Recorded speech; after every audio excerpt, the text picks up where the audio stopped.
Good morning students. I am Priya Chauhan from Vivekananda public school Tonk. मैं आज आपको हिंदी पढ़ा रही हूँ। हिंदी का चैप्टर 19 हार्ड वर्ड अपन ने इसके क्लास में कर लिए थे। हेलन केलर की यहाँ अपन रीडिंग करेंगे। जिस महिला का नाम लेते ही विश्व भर के दृष्टिहीनों को दृष्टि मिल जाती है, जिन्हें दिखाई नहीं देता उन्हें दिखाई देने लगता है, मूकवाणी पा जाते हैं और जिन्हें बोलना नहीं आता वह बोलने लगते हैं, और बधिरों को सुनाई देने लगता है। यानी कि बहिरों को जिन्हें सुनाई नहीं देता उन्हें सुनाई देने लगता है। उस विलक्षण प्रतिभा एवं विश्व प्रसिद्ध महिला का नाम क्या है भाई? हेलन केलर है। हेलन केलर का जन्म 27 जून 1880 को अमेरिका के अलबामा प्रदेश के टस्कबिया कस्बे में हुआ था। कहाँ हुआ था? अमेरिका प्रदेश के टस्कबिया कस्बे में हुआ था। ठीक है, तो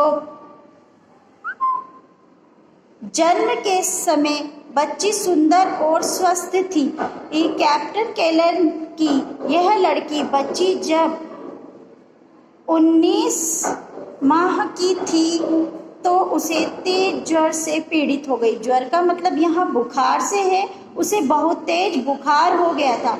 बुखार तो 3-4 रोज में ठीक हो गया, पर बच्ची की देखने व बोलने और सुनने की शक्ति न रही। मतलब वह ना तो बोल सकती थी, ना देख सकती थी और ना ही सुन सकती थी। हेलेन जब कुछ बड़ी हुई तो वह भी बाल सुलभ क्रीड़ाएं करने लगी। मतलब वह छोटी बच्ची थी और उसे देखने सुनने की और बोलने की उसकी शक्ति नहीं रही थी। हेलन जब कुछ बड़ी हुई तो वह भी बाल सुलभ क्रियाएं करने लगी। शारीरिक क्षमताओं के प्रभाव में वह अन्य बालकों के साथ खेल नहीं पाती थी। मतलब शारीरिक क्षमताओं में जैसे बच्चा भागता है, दौड़ता है, खेलता है, तो वह सोचती थी कि मैं इन बच्चों की तरह क्यों खेल नहीं पाती हूँ, मैं क्यों दौड़ नहीं पाती हूँ।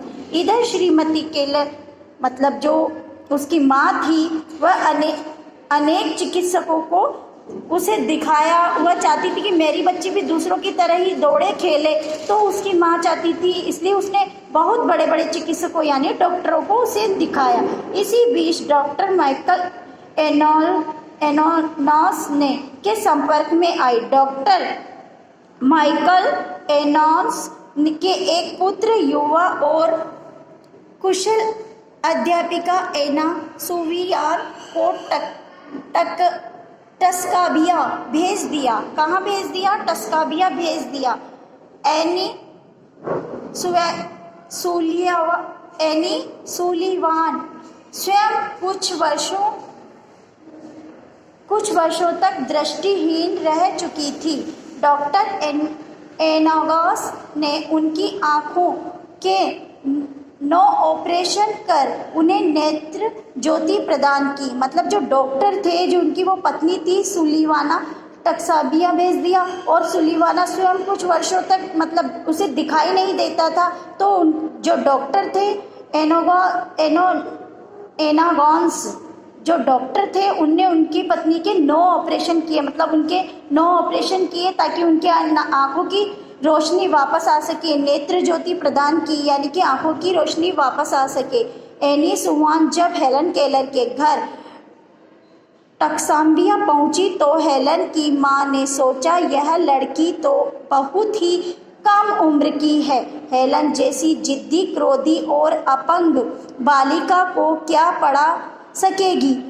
परंतु एनी अपना सारा समय और कुशलता हेलन पर लगाने लगी। उसने हेलन के माता पिता को समझाया कि वे हेलन को लाचार तथा असहाय समझकर व्यर्थ ही दया न दिखाएं। वह चाहती थी कि हेलन को लेकर वह उनसे दूर रहे। बड़ी कुशलता से ही श्रीमान व श्रीमती केलर ने यह प्रस्ताव स्वीकार किया। हेलन को लेकर परिवार से दूर एक बगीचे में बने घर में जाकर रहने लगी। उसने जल्द ही हेलन को स्नेह और विश्वास जीत लिया। उसने सिखाया कि मनुष्य जो पाना चाहता है उसके लिए उसे सही तरीके से परिश्रम करना पड़ता है। वह जो भी कुछ चाहता है उसे उसके लिए कठिन कार्य करने पड़ते हैं और परिश्रम करना पड़ता है। कुछ दिनों में ही हठी, क्रोधी और बात बात पर झुंझलाने वाली, क्योंकि उसे वो पहले से ही ऐसी अपंग सी थी तो उसे गुस्सा आ जाता था जल्दी छोटी बातों पर। हेलन नर्म और हंसमुख और सहज बन गई।